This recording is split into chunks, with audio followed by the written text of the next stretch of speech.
other thing that you mentioned about the giving, and to me that comes back to this feeling of there's people who look at scarcity. There's scarcity-minded people, and then there's abundant-minded people. And I am not saying that every relationship and every dealing I have, I'm always trying to think abundantly, though I try to have that in the forefront of my mind. But I know some people, when if for instance, I lost a friend of mine because I started putting on my own seminar.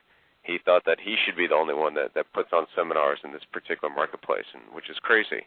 And everyone is out to get him, and it's because of the scarcity mindset. And his business keeps slowing down and keeps getting smaller.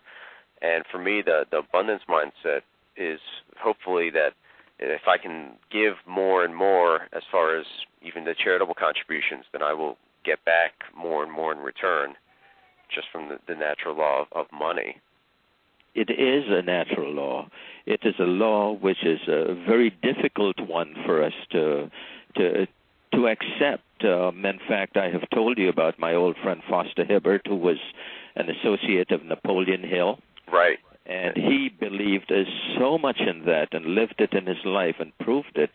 And when we give, we cannot help ourselves. The universe is a giving universe. You give a seed. If you've got seed grain and you're starving, or you know that this is the only seed you've got to make flour, to do something with, and you're thinking, well, I am going to eat a little today and a little tomorrow. If you take the seed grain and you give it away to the ground, and you make sure it's watered properly, after a while, you will have so much grain that you can make all the bread you want. And so you are naturally fulfilling the law of giving and receiving. And in every ancient text, it talks about it. But it's not an intuitive law, because we feel that if we give, we will have less.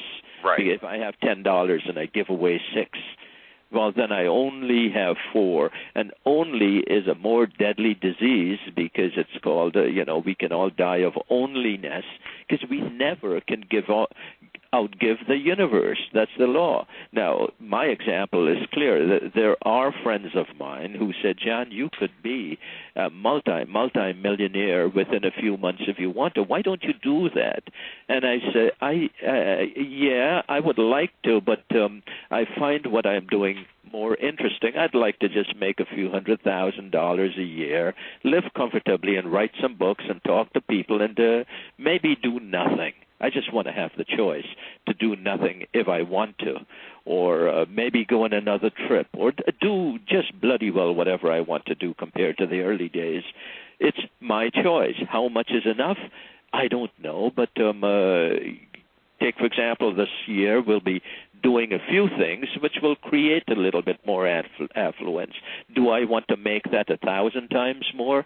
No. Am I not going to leave stuff for my kids? You know what? Let them earn their own. No, of course I will help them a little, but stuff like that. But you are fulfilling the need of other people. You are giving, and this friend that you lost by feeling that he should be doing this, and now if that happened, he wasn't a real friend in the first place.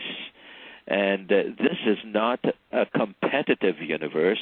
This is actually a cooperative universe, because if you put your minds together, you have a mind that's larger, the mastermind principle, that's larger than the two combined. Actually, Napoleon Hill told Foster Hibbert that if you put 2 together, you don't have 1 and 1 plus 2. You've got 2 times 2 times 2. It cubes itself, so you have the force of about 8 people. And if you put 3 together, it's like 27. And so it goes 4 people together have the force of about 6 to 4. So the mastermind principle works. So if a friend wanted to do what you're doing and you join together instead of having problems with doing it together, it will be better for everybody. It's what I call the Alice in Wonderland syndrome, which I love. It says all have won, and so all must receive prizes.